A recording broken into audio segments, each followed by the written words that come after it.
ये कहानी है एक शांत लेकिन रहस्यमय शहर धरोहरपुर की, जहां हर गली, हर इमारत अपने भीतर कोई न कोई राज छुपाए बैठी है। और ऐसी ही एक इमारत में रहने आता है एक नया किराएदार विवेक। विवेक एक फ्रीलांस राइटर है। उसे शांति चाहिए थी, अकेलापन और एक ऐसी जगह जहां वो अपनी अगली थ्रिलर किताब पर काम कर सके। शहर से दूर इस पुरानी कोठी का नाम था प्राचीन निवास। कोठी का मालिक एक बूढ़ा खामोश आदमी था। नाम था रघुवीर बाबू। उन्होंने एक ही शर्त रखी। रघुवीर बाबू ने धीमी आवाज में विवेक से कहा, एक ही बात याद रखो बेटा, तीसरे माले के आखिरी कमरे के पास मत जाना। वहाँ मत झांकना, मत रुकना, वो कमरा बंद ही रहे तो बेहतर है। विवेक हंसते हुए, किसी पुराने राज का दरवाजा है क्या? रघुवीर बाबू कुछ नहीं बोले, बस चुपचाप सीढ़ियाँ उतर गए। शुरुआत में सब कुछ ठीक था।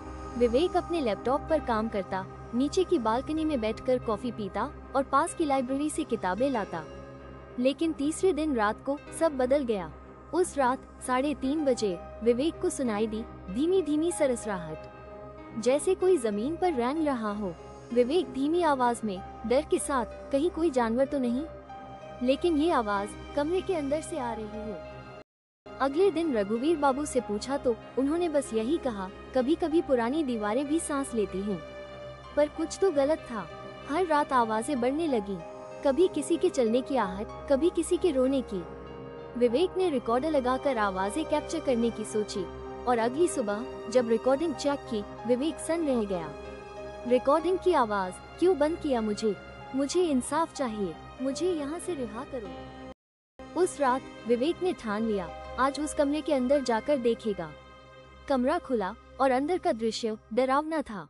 दीवारों पर पुराने खून के धब्बे, एक टूटी हुई ड्रेसिंग टेबल और एक पुरानी तस्वीर जिसमें एक लड़की थी रघुवीर बाबू के साथ। विवेक ने उस तस्वीर को उठाया और तभी एक ठंडी हवा का झोंका उसके पीछे से गुजरा। वो पलटा, लेकिन वहाँ कोई नहीं था। अगले दिन जब रघुवीर बाबू से पूछा, उन्होंने बहुत देर तक चुप्पी साधे रखी।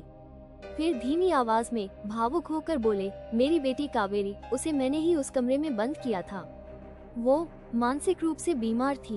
एक रात उसने खुद को ही खत्म कर लिया, लेकिन उसकी आत्मा आज भी वही है। रघुवीर बाबू की कहानी सुनने के बाद विवेक को थोड़ी हमदर्दी हुई, लेकिन कुछ तो अधूरा लग रहा था। रात को जब वो सोने गया तो कमरे की दीवार पर अचानक कुछ उभरा, खून से लिखा एक नाम, विवेक। वो चौंक कर उठा। अब हर रात वो नाम दीवार पर दिखने लगा। डरते डरते उसने पुलिस को बुलाया और कोठी की खुदाई करवाई।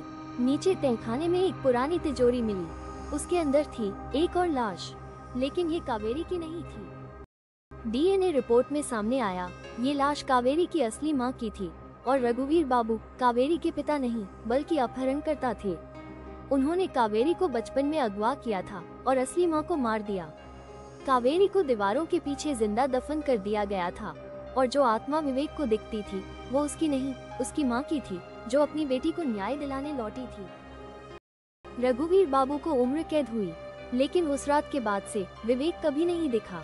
लोग कहते हैं वो भी उस अंतिम कमरे का हिस्सा बन गया, हमेशा के लिए। कुछ दरवाजे खोलने नहीं होते और कुछ सच कभी अकेले नहीं आते।